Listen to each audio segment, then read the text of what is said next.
Cada 4 años, el planeta se detiene. 1.000 millones de personas frente a una pantalla, gritando por algo que ni siquiera está ocurriendo en su propia vida. Y en medio de ese mar de gente, hay alguien que no siente absolutamente nada. Ni curiosidad, ni rechazo, nada. Durante años se les ha llamado raros, amargados, antisociales. Pero lo que la psicología de la personalidad ha descubierto en las últimas 2 décadas es mucho más interesante que un simple «no me gusta el fútbol». Hay un perfil psicológico detrás de esa indiferencia, y hoy lo vamos a desarmar pieza por pieza. Así que quédate hasta el final, porque vamos a entrar en la mente de esas personas. Veremos algunos de los estudios que se han realizado, explicando el porqué. Así que sin hacerte esperar más, comencemos.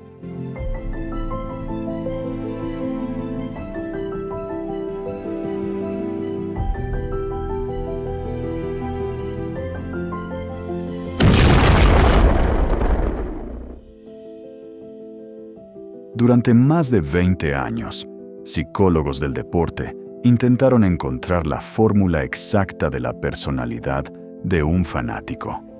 El profesor Daniel Wan, de la Universidad de Murray State y la máxima autoridad mundial en psicología del fandom deportivo, lo resume con una honestidad poco común en la ciencia.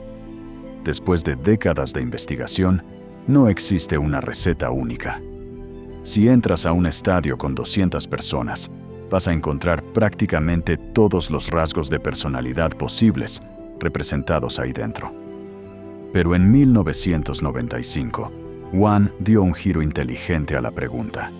En lugar de buscar un perfil de personalidad, construyó la escala de motivación del aficionado deportivo, la Sport Fan Motivation Scale, un instrumento que identificó varios motivos concretos por los que una persona se convierte en fan. Entre ellos, 3 resultan especialmente útiles para entender a quien no siente el llamado del fútbol.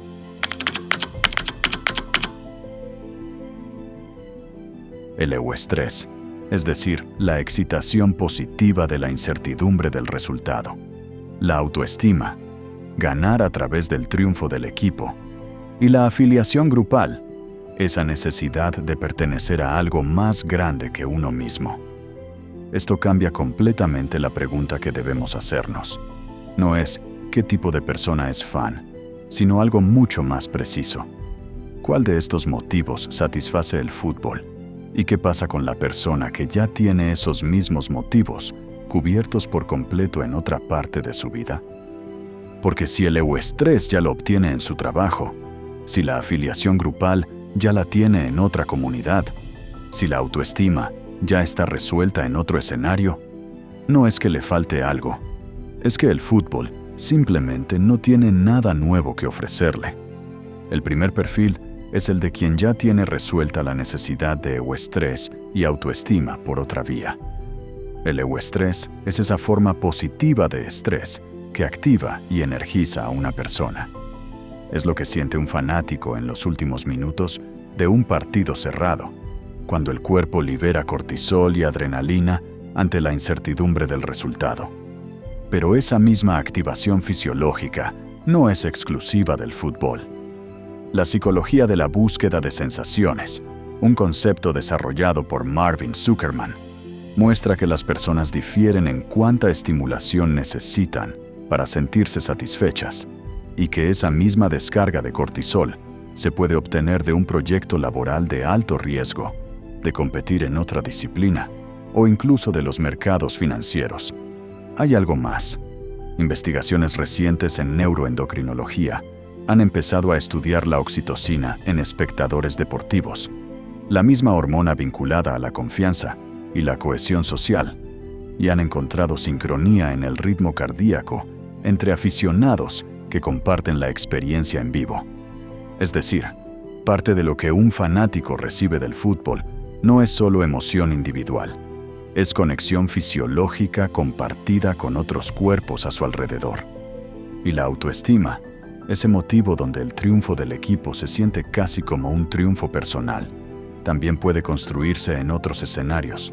logros profesionales, metas físicas propias, reconocimiento en una comunidad distinta. Si una persona ya obtiene esa dosis de adrenalina, esa sincronía social y ese refuerzo de autoestima en otro lugar de su vida, el fútbol no le aporta una experiencia fisiológica ni emocional nueva. Simplemente le sobra. El segundo perfil se conecta con el motivo de afiliación grupal, uno de los 8 identificados por Wan, y con la faceta de gregarismo dentro de la extraversión del modelo Big Five. Un estudio de Wan, Dunham, Bird y Keenan, publicado en el International Journal of Sport Psychology, relacionó directamente los 5 grandes rasgos de personalidad con la salud psicológica de fans altamente identificados. Pero hay una explicación todavía más profunda, y viene del psicólogo Hans Eysenck. Su teoría del arousal cortical propone que introvertidos y extrovertidos parten de niveles distintos de activación cerebral en reposo. Los extrovertidos tienen una activación cortical naturalmente más baja, así que buscan estimulación externa, ruido, multitudes, intensidad, para alcanzar su nivel óptimo. Los introvertidos, en cambio, ya parten de una activación más alta, y la misma multitud que a un extrovertido lo energiza, a ellos los sobrecarga y los agota. Esto explica con precisión biológica por qué un estadio rugiendo de 15,000 personas se siente como euforia para unos y como ruido invasivo para otros. No es una cuestión de actitud ni de simpatía hacia el deporte. Es el mismo estímulo, el grito colectivo, la masa de cuerpos, la intensidad sensorial, procesado por 2 sistemas nerviosos, calibrados de forma distinta. Las personas con bajo motivo de afiliación grupal, no antisociales, simplemente con un umbral distinto de necesidad de pertenencia colectiva y un nivel de arousal cortical ya elevado, no obtienen la misma recompensa emocional al fundirse en una masa eufórica. Donde otros sienten energía colectiva, ellos sienten sobrecarga sensorial. El motivo de afiliación grupal, en su escala personal, simplemente pesa menos que en la del aficionado típico, y su sistema nervioso ya tiene suficiente con lo que hay. El tercer perfil es el más contraintuitivo. Personas con un motivo de afiliación grupal alto, pero que lo satisfacen en otra parte.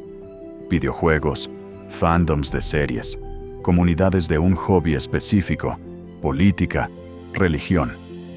En 2010, los psicólogos Stephen Raisin y Nyla Branscombe publicaron un estudio que comparó directamente a fans deportivos con fans de otros intereses, desde ciencia ficción hasta otros hobbies, y encontraron algo revelador. La identificación con el interés mismo, lo que llamaron fanship, se correlacionaba de forma igual de fuerte con la sensación de pertenecer a un grupo unido, con la identificación con otros fans y con la felicidad colectiva, sin importar si ese interés era un deporte o no. Es decir, un fan de fútbol y un fan de un fandom completamente distinto experimentan psicológicamente la misma arquitectura de pertenencia. La diferencia no está en la intensidad ni en la calidad del vínculo. Está únicamente en el objeto al que ese vínculo está dirigido. Esto encaja con la teoría de la identidad social de Tajfel. La misma necesidad humana de pertenecer a un nosotros se satisface igual de bien con una camiseta de un equipo que con una comunidad de un videojuego, un grupo religioso o un movimiento político. El estudio también muestra que los fans se perciben a sí mismos como parte de un grupo, incluso sin tener contacto directo con otros miembros, lo que explica por qué alguien puede sentir fuerte pertenencia a una comunidad online, sin haber pisado nunca un estadio. No es que estas personas no necesiten tribu, es que el motivo de afiliación grupal de la escala de Wan ya está completamente saturado en otro renglón de su vida, satisfecho con la misma intensidad psicológica que describió Raisin, y simplemente no es el fútbol quien tiene la tarea de llenarlo. En los años 70, el psicólogo Robert Cialdini documentó por primera vez un fenómeno de autopresentación estratégica. Las personas acortan la distancia con grupos exitosos, aunque su vínculo con ellos sea mínimo, y se alejan de grupos asociados a un fracaso. A esto lo llamó basking in reflected glory, disfrutar de la gloria reflejada, o birging. Su contraparte se llama corfing, cortar la conexión con un fracaso reflejado, distanciarse cuando el grupo pierde. En 1990, Wan y Branscombe llevaron este concepto al terreno deportivo con un experimento revelador. Encontraron que mientras más alta era la identificación de un fan con su equipo, mayor era su tendencia a hacer birging tras una victoria, sentir el triunfo como propio, y menor su tendencia a hacer corfing tras una derrota. En cambio, los fans con identificación baja o moderada mostraban justo el patrón opuesto: poco birging y más disposición a distanciarse cuando el equipo perdía. Esto es clave para entender a quien no ve fútbol. Para que el birging funcione, primero necesitas haber construido esa identificación profunda con el equipo. Sin ese vínculo psicológico previo, no hay gloria que reflejar. Si ese vínculo nunca se formó, porque, como vimos, el motivo de afiliación grupal, el euestrés o la autoestima de esa persona ya están cubiertos en otra parte de su vida, la victoria del equipo es exactamente eso: la victoria de otro equipo. Ni más ni menos. No hay defecto psicológico ahí.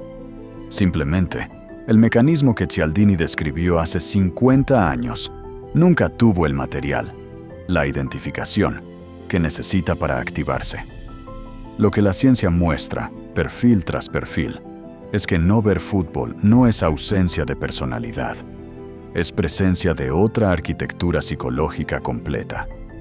Vimos a quien ya satisface su euestrés y su autoestima en otro escenario de su vida.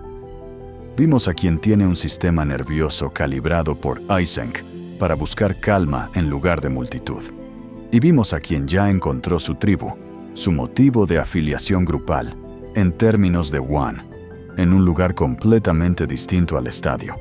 Y por eso el mecanismo del birging, ese que describió Cialdini hace 50 años, simplemente nunca llega a activarse en ellos. No es que les falte algo, es que nunca necesitaron construir esa identificación, porque ya la tienen depositada en otro sitio, en su trabajo, en su tribu, en su gente, en su propia forma de regular su mundo interno. La próxima vez que conozcas a alguien que se encoge de hombros ante el partido más importante del año, ya sabes que no es indiferencia vacía ni rechazo. Es simplemente una arquitectura psicológica distinta, construida con las mismas piezas: identidad, pertenencia, emoción colectiva, pero ensamblada en otro territorio. Bueno, hemos llegado hasta el final de este video. Espero que les haya servido para entender cómo funciona la mente de las personas a las que no les llama la atención el fútbol. Si te gustó este análisis, no olvides darle like, suscribirte para más contenido como este y compartirlo con esa persona que conoces que nunca entendió por qué todos enloquecen con un partido. Nos vemos en el próximo video.